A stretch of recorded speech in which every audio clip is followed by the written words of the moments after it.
Live from Washington, D.C., Sekulow Live.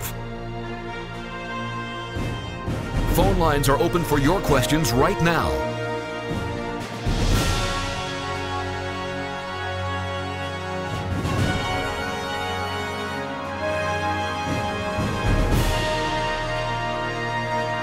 And now, Chief Counsel for the American Center for Law and Justice, Sekulow. The Trump administration is announcing today that it will close the Palestinian Liberation Office. That's effectively their quasi-embassy in Washington, D.C. This is an announcement made by John Bolton, saying the United States will always stand with our friend and ally Israel. The PLO was organized in 1964 during a summit in Cairo, Egypt. The organization's goals were to unite various Arab groups and to create a liberated Palestine. In fact, the goal within their own charter was the liberation of Palestine, and through armed struggle, which has been why they have been for so many years a terrorist organization. Jordan, I want to start with you. The president takes this move, interestingly, on Rosh Hashanah, the day of New Year. And by the way, to our Jewish listeners, Happy New Year, Shana Tova. So we celebrated Erev Rosh Hashanah last night with our family, my grandkids. That was a great experience, as it always is, as you welcome in the new year. But it does, I'm going to save the date significance for Andy because he always likes its significance of dates. But political significance, Jordan, of this. Yeah, political significance. This again, it's the full-scale approach to taking down the Palestinian Authority's leadership and this feeling that they could get away with murder, basically. In reality, that is true, and not face the consequences. So they would carry out these terror attacks. We have laws on the books, and we have new laws now, like the Taylor Force Act, which, again, says we're not going to fund you if you support these terror attacks and you encourage them by financing the terrorists and the terrorist families who carry out the attacks, and whether or not they're killed or imprisoned after those. So I see it as the full scale. This is the full-scale approach to taking down what has been this kind of darling of international, honestly, outside the United States, very influential Palestinian leaders, but inside the United States, even having this office in Washington, that was their crown jewel to have that kind of acknowledgement. Yeah. Andy, what's your sense? You always look at dates, places, especially with the Middle East. I do.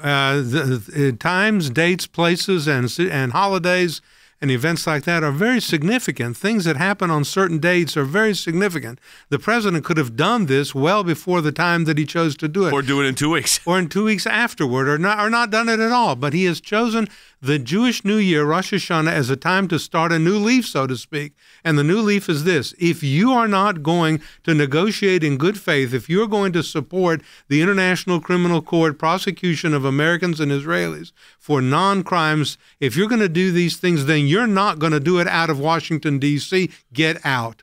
And I applaud the president's bold moves and his timing. It's excellent. Yes, Rosh Hashanah is actually today. Yeah, go ahead, Wes. Happy New Year, Israel. Thank you. This administration is no longer playing pretend like, Jay. You know, when you're a child, you play pretend like, and it's perfectly normal and healthy. I pretend like I was a cowboy or an army soldier or whatever. The administration is no longer playing pretend like. They view the world as it is, not as we wish it were. And if you look at the actions of the United States and Israel over the last 40 years, they have done everything in their power to bring about peace in the Middle East. And if you look at the actions of the Palestinians, they have shoved peace away with both hands. And their actions speak so much louder than their words. And I think the administration has finally said enough.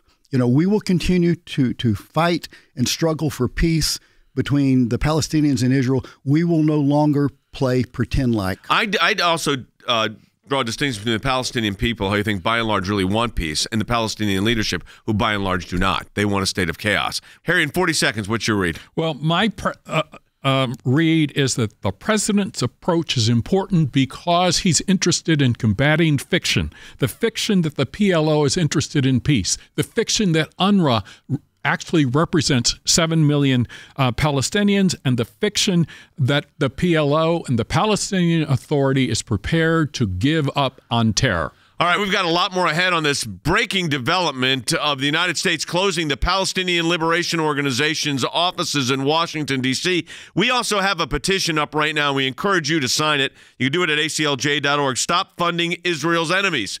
Hundreds of millions of dollars going to Israel's enemy, although we're making progress in cutting that back, both by going to court and by working with the legislature. You could help us get the word out on this by signing the petition at aclj.org. There's also a number on your screen. You can call that number as well to sign that petition. I urge you today, stop funding Israel's enemies. It's that critical. We encourage you to do it. We'll be back with more in just a moment.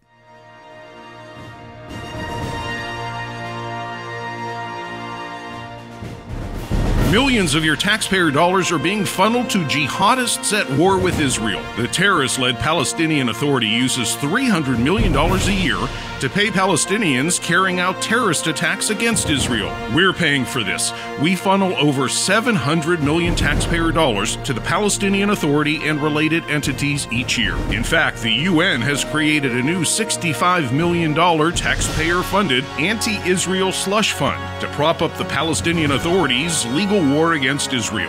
This funding must end. We're aggressively fighting on Capitol Hill, at the United Nations, and in international courts to defend Israel. This is a critical moment. We need your voice now. Israel needs your voice now. Sign on to our petition. Stop funding terrorists at war with Israel. Call 1-877-989-2255. That's 1-877-989-2255, or add your name online, aclj.org.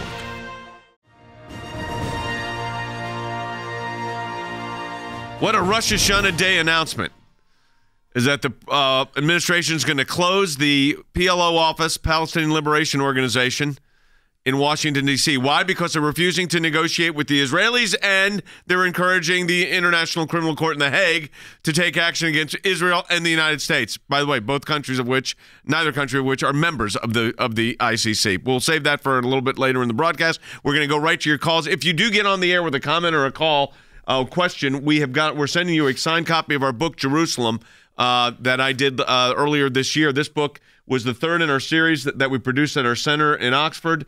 We've had 3 books that have come out of that center, 2 of which were on the New York Times bestsellers list. This one, which was not on the New York Times bestsellers list, but was on the Amazon bestsellers list, has actually sold more than the other 2. So there's been 3 now books put out by our center, a lot of scholarship out of that organization. Wendy's calling from Idaho on line 3. Wendy, welcome to Jay Sekulow Live. You're on the air. Hi, Wendy. Hi, thanks for taking my call. Sure. I'm so grateful for the work that you guys do. Thanks. Hey, my question is, was there a specific event that prompted the president to do this? Well, I think there's 2. So you've got one, and it just is breaking now, that John Bolton has classified the International Criminal Courts. That's the U.S. government classifying the International Criminal Court. That's how it's being reported internationally as dangerous, right, to the world. So there's 2. And we're one of the few groups in the world that have actually done a proceeding before the ICC. Yeah. Jordan and I did that. Yeah, so there is a move by the Palestinians to have the ICC go after Israel. That's part of this. And the second part of this, and I think the bigger issue, is that the Palestinians will not negotiate at all right now on the peace issue. So they've been defunded by the U.S. government, $200 million direct aid. You've got hundreds of millions, so over $300 million to the UN, which goes through to the Palestinian Authority in the West Bank. That has also been stopped by the U.S. We paid 1/3 to that UN agency, 1/3 of the budget. That's gone. And there's other discretionary spending that was already cut. So ultimately, those are the 2 main issues. If the Palestinians want this recognition back, the first step is to begin negotiations with Israel. That would probably reopen their office, is reopening the negotiations. But the bigger issue is that not just their office, but they're not getting the funding either from the U.S. government. Yeah. So, and when you look at that becomes all of a sudden a significant, when the money is gone and then the recognition is gone, Andy, and that happens simultaneously, you're trying to push the PLO to take an action to get them back to the table. That's the 1-2 blow. Jay, every time I think of PLO and I hear the name PLO, the only figure that comes up in my mind is Yasser Arafat. Yep. That's the figure that in my generation was the one the leading terrorists in the Middle East, Yasser Arafat, in cahoots with every terrorist and behind every terrorist organization and subversive activity in the Middle East, was Yasser Arafat. And I don't think the PLO has progressed one bit from the kind of mandate and the kind of tactics and practices and transactions that were engaged in by Yasser Arafat. Therefore, what the president has done with respect to expelling him from the United States and its mission in Washington, D.C., is precisely what he should have done. Wes, do you look at this from a political standpoint, but also from a military standpoint? There's a desire to get peace in the region, no question about it. But the PLO leadership has been intransigent. I mean, they just won't. They are horrible for the Palestinian people. Right, and we have learned over 40 plus years that they do understand strength in negotiations. They understand consequences, even though they try to pretend like they don't. And you look back at this organization, and their history is one that's rife with violence. And the Palestinian leadership, they have betrayed the Palestinian people. They keep the Palestinian people in a victim status in order to line their own pockets. And this is why they really don't want true peace, because if there were true peace, if there were a separate Palestinian territory and a state, the leadership would lose the victim status, which is how they make political points and how they make money. Harry, so where do you see if you're the PLO, how are you reacting to this right now? Well, the PLO, we should expect the PLO to react with distaste, disdain, and with attacks on the United States. The PLO has a consistent strategy to attack any organization that points out their own faults. As Wesley correctly points out, the leadership of the Palestinian Authority has basically engaged in a campaign of misrule and misrepresentation to the world. They want to continue this conflict. They don't want to recognize Israel's right to exist. They want to use Israel as the basis for claiming that they need additional funding. And they use some of those funds for what? Terrorism. And other activities which do not contribute to peace. Yep. So the Trump administration is perfectly correct in defunding the Palestinian Authority, cutting back on UNRWA funding, and in closing the Palestinian Liberation Authority's office in Washington. These are distinct and necessary steps which will bring pressure to bear on leaders who continue to misrule their own people. All right, Jordan, let's go ahead and take a phone call. Yeah, Doris calling in from Pennsylvania on line 5. Doris, welcome to Jay Sekulow Live. You're on the air. Hi, Doris. Thank you. Can you hear me okay? Yeah, we hear you great. I'm a first-time caller. I'm a little bit nervous, but I appreciate all that you guys do. And my comment was, when President Trump or any president uses wisdom and discernment and realizes that our money's going to organizations that are, not really good for us or for our allies. Yep. And there's other organizations like that I don't want to get into now. But do you think that's like a blindness? Why do we do that in the first place? Or a lack of wisdom? I think they do it for hope. I think they think that somehow by spending enough money, you can get them to the table. And in the Middle East, that never works. No, and it has. I mean, this has been a perfect example of that for decades and decades and decades. Hundreds of millions of dollars, probably over $1 billion a year, honestly, if you've added everything up. In U.S. aid to this group in the millions, at most in the territories. Right. And so, I mean, if you just divided up the money and how much each person could get, but the corruption that is there, the terrorism, the indoctrination that goes on, so generational indoctrination. It's not just one generation now; it's 3 generations deep or more. That is, to me, the biggest issue. So I think this is the new approach, and it's the other approach, which is the heavier hand and the tougher approach. And honestly, in most parts of the world, the heavy hand and more serious punishment approach gets a lot more attention than just handing out money. What do you, Andy, you're shaking your head. Yeah, I mean, Jordan is right. There's certain people that when you deal with them, you have to deal with them. Their government. I'm not talking about the people, Jay. Right. I'm not talking about the Turkish people or the Palestinian people or even the Greek people. I'm talking about their government. Sometimes you have to deal with sledgehammer diplomacy in order to make your point. Sledgehammer diplomacy. That's a new phrase Dr. Andrew Economo came up with. We're going to call that a Dr. Economo sledgehammer diplomacy. And that's what the president continues to do with respect to the situation in the Middle East. But that's sometimes how you've got to approach these governments. Well, the scalpel certainly hadn't worked. The scalpel diplomacy hasn't worked. No, it has not. Their game. It does. So it takes their underpinnings, and they're gone. So like the Jerusalem fight. Getting to walk around Washington and then the whole country, but being our nation's capital, and have these diplomatic protections. Not only do they get that through these UN as these observer statuses, but then they get it through Washington, D.C., the United States of America recognition. You take that away, so you shut down this office, you send back the staff. That is a big deal. And you take down the money, that's a bigger deal. So you're shaking up what they have gotten accustomed to being able to get away with without acting honest, going to peace talks, what they're doing at the International Criminal Court, all of it combined. You could help us get the word out on this by signing the petition at aclj.org. There's also a number on your screen. You can call that number as well to sign that petition. I urge you today, stop funding Israel's enemies. It's that critical. We encourage you to do it. We'll be back with more in just a moment.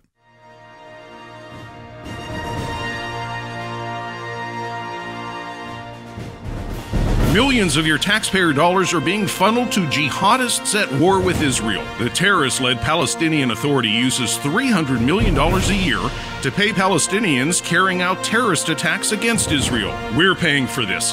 We funnel over $700 million taxpayer dollars to the Palestinian Authority and related entities each year. In fact, the UN has created a new $65 million taxpayer-funded anti-Israel slush fund to prop up the Palestinian Authority's legal war against Israel.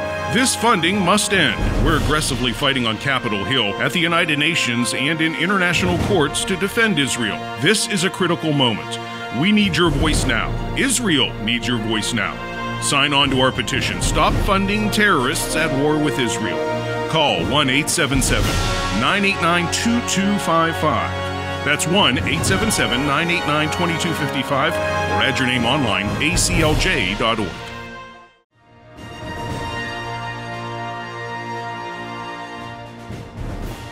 The United States to close the Palestinian Liberation Organization's offices in Washington, D.C., founded in 1994 is when that office was founded. The PLO was founded in 1964 during a summit in Cairo. Its purpose is, quote, and this is their quote, liberation of Palestine through armed struggle, with much of the violence aimed, of course, at Israel and Israeli civilians. Now, they try to modify over the time. So I think it's important to understand the history of this. The United States is going to close that office. Why? Because they're not engaging in the peace process. But let's talk about what the evolution of the PLO here, Jordan. I think it's important that people understand that. Yeah, so it starts out in the 1960s. So after Israel was established in 1948, in the 1960s, in Egypt, you've got the Palestinian, what they would call a diaspora. So you've got those who claim to be of that category of people, all scattered around. And then Arafat takes it over. That's when it becomes more prominent in the mid-1960s, late 1960s.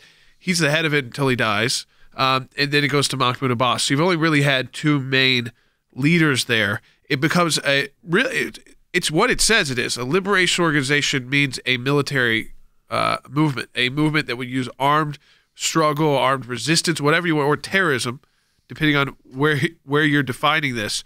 And if you're reading their definition or someone else's, but armed struggle to overthrow an existing government, and that's what they've done. Now, they also have become this political party which runs the West Bank. They used to run both the West Bank and the Gaza Strip. They now only run the West Bank. Now, since the rise of Hamas in the Gaza Strip, they look a lot more moderate. They look more moderate. But if you stop looking at just Hamas, which you've seen them get extremely weakened. Yeah. Also in the last few years. And you go back, this was the one we were propping up with our own dollars. We're no longer doing that now. Yeah. PLO was the one we we're propping up. I asked Harry Hutchinson, join us, our director of policy, during the break, what does he make of this? And if you're just joining us, as the president is announcing through John Bolton that we're closing the offices, the United States is closing the PLO offices in Washington, D.C. This is a major move. The Trump administration will not keep the office open when the Palestinians refuse to start direct and meaningful negotiations with Israel. And Harry, I asked you for your read of the situation. Well, my read of the situation is that the Trump administration is continuing its campaign of maximum pressure, particularly on organizations that fail to operate in U.S. interest or in the interest of American allies. It's important to take a step back and to note the origins of the PLO, essentially as a group that challenges not only the legitimacy of the State of Israel, but it challenges, if you will, UN decision-making in 1947, which established the State of Israel. So their argument essentially is that Judaism is incompatible with a nation state. This is certainly inconsistent with history. They challenge even the historical documents which suggest the Jews' connection to Jerusalem, and they have found allies, if you will, in the UN, irrespective of the historical record. We have a book on this called Jerusalem, the Biblical and Historical Case for the Jewish Capital, and it's came out. It's just hundreds of thousands of copies have already been distributed. For those of you that get on air today and ask a question or a comment, we're going to send you a free signed copy of it. But it's also now available in Barnes & Noble, wherever you get your books, Amazon, of course. The book title is simply Jerusalem, a Biblical and Historical Case for the Jewish Capital. It's a book I wrote while we were our time at Oxford through our center that we have there. It's the third book through that Oxford Center that we have. The first one being The Rise of ISIS, the second one being Unholy Alliance, which was Iran, Russia, and Syria. The final book in the three-part book series is the Jerusalem book, and that one is now out. Let me get Wes Smith's comment in there. We'll get and then take a phone call. Wes, your reaction to, I think, look, strategically, here's what's happened. We file a lawsuit against the State Department saying we want to know about the United Nations Relief Works Agency because we think the 7 million or whatever the number was it? What was it? It was a huge number of refugees. Was really closer to 15,000. And it ends up, we were correct when the reports actually started becoming available and the way they calculated refugees. That started a cascade of issues, including the magazine, a very well-known magazine, Foreign Policy, wrote a piece condemning us for our position on this. I wrote an op-ed in response to them.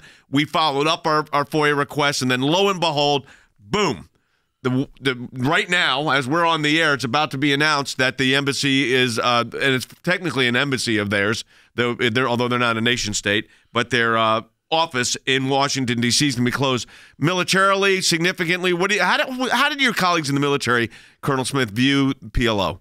They view them, by and large, as a terrorist organization. Yeah. That is their roots. That is their history. And this whole idea of the refugees, which, they count every descendant of every displaced Palestinian, and this whole idea of the right of return fits completely into their narrative of wanting to eliminate the nation of Israel. And what the president is doing is despite the protestations of the Palestinian leadership, President Trump wants peace, but he's going about it differently because for decades we've tried to play nice and to give them things in order to bring them to the peace table. They've rejected that. So I see the closing of their embassy, if you will, in D.C., is the president continuing to ratchet the pressure because his desire in reality is to bring peace to that part of the world. No question. This fits right in with the Taylor Force Act. Yeah. The president has threatened continually to cut off funding. Taylor Force. Yeah, Taylor Force was a West Point graduate, a student at Vanderbilt University after he got out of the Army, who was killed by Palestinian terrorists while visiting Israel. And with bipartisan support, Congress passed a bill that said to the PLO, we're putting you on notice. If you continue to pay the families of these Palestinian terrorists who kill Jews and Americans, and if you continue to pay the ones who don't die in the act, who are in Israeli prisons, give them a life stipend as long as they're incarcerated, until you quit rewarding murderers, we will begin to ratchet the pressure on you to cut off funding. And so that passed with bipartisan support. It did, and that's happening. And I see the closing of their consulate in D.C. as continuing to ratchet the pressure on the Palestinians, calling the situation for what it is, and trying to bring them back to the peace table. Yep. Let's go ahead and take a phone call. All right, let's go to Phil's call in New York. Online to Phil. Welcome to Jay Sekulow Live. Hey, Phil. Yeah, thank you very much. First, I want to say personally thank you for the excellent job you are doing in fighting back against the limousine liberal class that controls the media, and for doing so with minuscule resources. I thank you for that. My question is this. 3 or 4 weeks ago, I was reading in the newspapers and on the Internet that a 5-year truce agreement between Israel and Hamas was imminent, but now I don't see anything about it. Has it fallen through? Yeah, no. So Gaza militants and Hamas rulers said a couple weeks back that they had accepted a ceasefire, ending the Israeli massive move on Gaza after the militants started doing what they always do, which is sending out rockets and to civilian areas. So it pulled it back from kind of the brink of war. Would I say, Andy, it's no 5-year peace truce? No, there is no such thing. And I don't know that it's ever going to happen, not with what Israel has to contend with on the other side. But I think this is the president moving towards saying either you're going to be a legitimate organization that represents your people or you're not. And as far as I'm concerned, you haven't shown that. Get out of here. And that's what he did with the PLO office being closed. That's going to do it for the broadcast today. Again, your support for our work allows us to fight for Israel in tribunals literally around the globe. You know, we talked about the closing of the International Criminal Court in The Hague as far as Israel involvement or U.S. involvement goes. Well, we were there at the ICC defending Israel's interests. I mean, I actually did that. Jordan and I did a case there. So we know this very well. We've got a petition up right now called Stop Funding Israel's Enemies. Let me encourage you to sign that at aclj.org. Stop funding Israel's enemies with your taxpayer dollars. Again, at aclj.org or the number that's on your screen. Also, let me encourage you to pray for the peace of Jerusalem. We've also got a brand new book out called Jerusalem, a biblical and historical case for the Jewish capital. It's available on Amazon and Barnes & Nobles, wherever you get your books. Encourage you to get it. Great primer for this important work. Talk to you next week.